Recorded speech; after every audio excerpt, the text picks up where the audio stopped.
다음은 존경하는 신장식 의원님 질의해 주시기 바랍니다. 김태효 차장님 저쪽으로 좀. 예, 저쪽으로.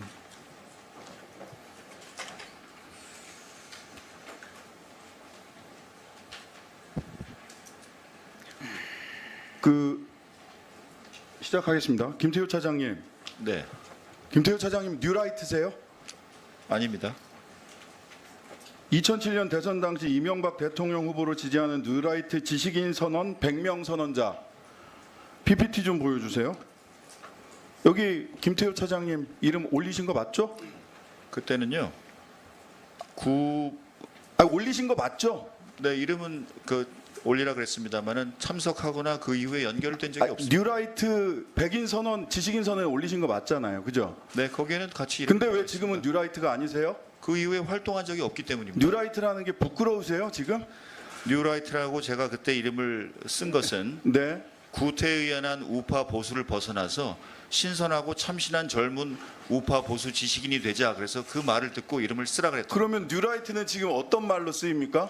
그 이후에는 제가 모르겠습니다.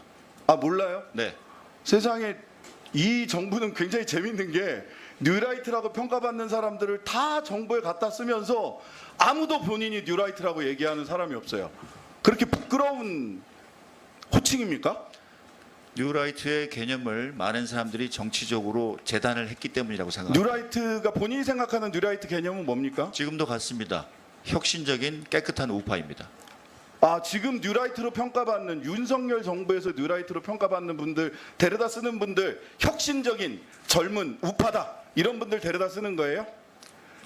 제가 인사권자가 아닙니다만 예. 뉴라이트를 생각하고 인사를 하신 적이 없을 것입니다. 세상에 우리는 그러면 뉴라이트는 세상에 없는데 허상을 두고 국민들이 야당들이 뉴라이트 비판을 하고 있는 거라고 그 차장님은 지금 말대로라면 논리적 연관성 속에서는 그렇게 평가하시겠네요? 세상에 뉴라이트가 있습니까 없습니까? 뉴라이트가 많이 악용되었고 정치권에서 변질되었다고 누가 생각합니다. 악용했습니까? 그것은 알아서 판단을 알아서요? 부탁드리겠습니다. 누구요? 국민의힘입니까? 조국혁신당과 민주당입니까? 모두 해당한다고 생각합니다. 아, 국민의힘도 뉴라이트를 악용하고 계세요? 국민의힘 의원들이 굉장히 서운하실 것 같은데. 자, 중요한 것은 일본의 마음이라는 말씀하셨는데 왜 이런 말씀을 하셨을까 너무 궁금해갖고 논문을 찾아봤는데 아까 논문에서 그런 말을 쓴 적 없다라고 하는데 PPT 좀 보여주세요. 자, 일본이 한반도 2006년 한일 관계가 민주동맹으로 거듭나기 이런 논문 쓰셨는데 일본이 한반도 유사 사태에 개입하는 것이 기정사실화되는 것은 평상시 대북 억지력을 증대시키는 효과를 가져올 것이다 라고 해서 유사 사태 개입 주장하셨어요. 이 개입이 뭡니까? 일본의 미국에 대한 후방 지원입니다. 후방 지원이다. 네. 자, 자위대가 주권 국가로서 교전권을 사용하지 못하는 사태에 영원히 있어야 한다는 논리는 대단히 편협하다. 이런 얘기도 하셨죠? 논문에서. 일본의 보통 국가화를 두 기술하고 번째, 있습니다. 네. 일본에서도 찬반이 있는 소위 보통 국가화를 지금 주장하고 계시는 거예요. 그죠? 일본의 평화 세력들은 이 보통 국가화를 다 반대하고 있는데 일본의 일부 극우 정치인들 아베, 기시다 등이 얘기하는 보통 국가화, 교전할 수 있는 나라를 김태효 차장님이 2006년부터 주장을 하셨어요. 자, 조선일보 2015년 칼럼 여기에 일본의 마음이 나오더라고요. 일본의 마음을 단순하게 축약하면 약속하고 합의한 내용을 어기는 한국을 못 믿겠다는 것이다. 이렇게 얘기하셨어요. 그리고 이번에 중요한 것은 일본의 마음이다. 이렇게 이야기하셨어요. 저는 뉴라이트 백인 지식인 선언에 자랑스럽게 이름을 올렸다가 지금은 뉴라이트라고 말도 하지 못하는 분, 그리고 뉴라이트라고 평가받는 수많은 사람들을 중요한 역사기관이나 안보기관에 중용하고 있으면서도 그분들이 또 뉴라이트가 아니라고 이야기하시는 분, 4명의 안보실장이 바뀌면서도 안보실 차장으로서 단 한 번도 자리를 바꾸지 않는 분, 그래서 실질적 안보실장이라고 평가받는 김태효 차장이 대통령을 위하신다면, 대통령을 이렇게 정부적 어려움에 빠뜨리는 것을 걱정하신다면 스스로 물러나야 된다고 생각하는데 어떻게 생각하세요? 제 거취에 대해서는 제가 말씀드릴 처지가 아니라고 생각합니다. 네, 스스로 물러나시는 것에 대해서 잘 생각해 보세요. 대통령에게 얼마나 큰 부담을 주고 있는지. 자, 다음 PPT 하나 보겠습니다. 자, 한일 기본조약 제2조입니다. 한일 기본조약 제2조 뭐라고 써 있느냐? 1965년에 맺은 거죠.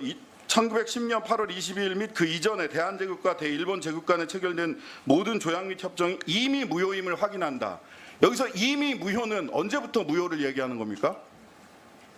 지금 저것이 어떤 문건인지를 제가 잘 보이지 않아요. 1906 안보실 차장이 이 문건을 몰라요? 한일 기본조약 1965년 네. 본인 국제정치학자 아니세요? 네, 계속 질문해 주십시오. 1965년 한일 기본조약 제2조입니다. 몰라요? 저게 뭔지? 여기 이미 무효라고 되어 있는데 네. 다음 PPT 보시죠. 이 이미 무효를 한국 정부는 1900년대나 1910년부터 당초부터 무효라고 해석하고 있고 일본 정부는 1945년 항복 때부터 무효라고 해석하고 있습니다. 역사적으로 굉장히 유구한 전통을 가진 논쟁입니다. 그때 잘 아시겠지만 무합의의 합의, 불합의의 합의라고 해서 각자 한국 정부는 당초부터 무효라고 해석하고 일본 정부는 1945년부터 무효라고 해석을 하죠. 1945년부터 일본 정부는 무효라고 해석을 하니까 이전에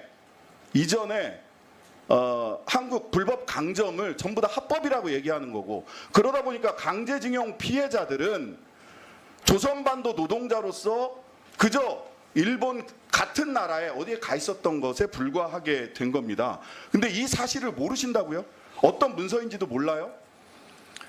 저는 대한제국 그리고 상해 임시정부부터 우리가 주장해온 을사조약의 무효 주장에 대해서 동의하고 국제법적으로 힘이 강했을 시절에 일방적으로 일본이 주장하는 그 해석은 그 당시대로 또 존재한다고 이렇게 생각합니다. 그 당시대로 어떻게 존재하는 겁니까? 그 당시대로? 자, 이 해석 때문에 어떤 얘기가 나오는 거냐면요. 한국 대법원은 불법 강점이기 때문에 당초부터 무효이기 때문에 강제징용 대상 판결을 하는 겁니다.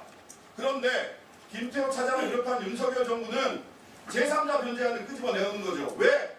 일본 정부의 1945년부터 무효라는 그 해석을 따르고 있기 때문에. 왜 제3자 변제안이 끄집어 나왔습니까? 1965년 한일 기본조약에 일본 측 해석을 따르고 있기 때문 아닙니까? 아닙니다. 노무현 정부와 박정희 정부도 똑같은 해석을 내려서 자체적으로 국가 예산을 들여서 강제징용 배상을 한 것입니다. 마지막 질문입니다.